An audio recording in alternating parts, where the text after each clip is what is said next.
What we have here is we have a lot of red blood cells that are stacked together in a formation called rouleau, where there's very poor circulation, very poor oxygen CO2 exchange.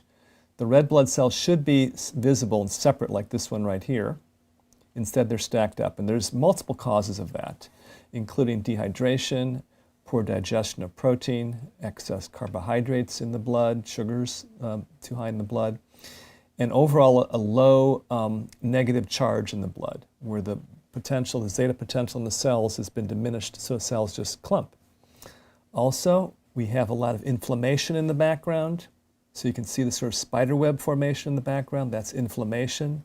That can be caused by injury to the tissues. It can be caused by stress. It can be caused by liver not working properly and filtering the blood.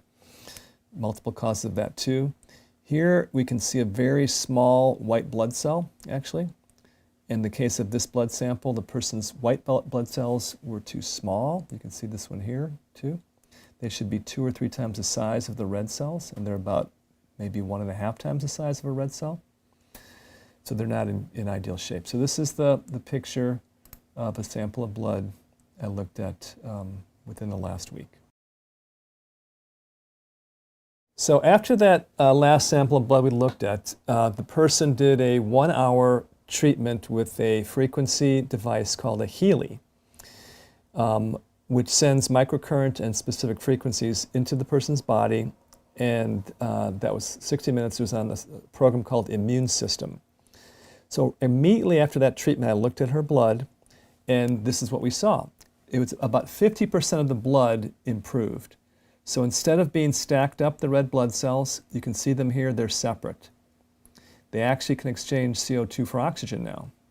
They can actually get the job done, what they need to be done. Interestingly also, her white blood cells were bigger, and the program she ran was Immune System. The white blood cells here, you can see, are about 2 times the size of the red cells. There's another white blood cell, more in the correct size. Some of the inflammation is gone too. The background doesn't have all that spider web type fibrin in the background. Let me run the video here a little bit. You can see overall the blood is a lot better. I would say it's a good 50% better in terms of the viscosity of the blood. The blood cells are actually moving. They're not all clumped. So essentially what happened is that we increased a lot of negative charge into the blood.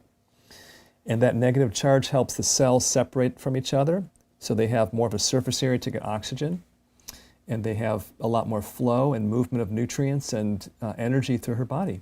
And that's what her blood looked like literally 1 hour after the first sample, after she did a 1-hour treatment on Immune System.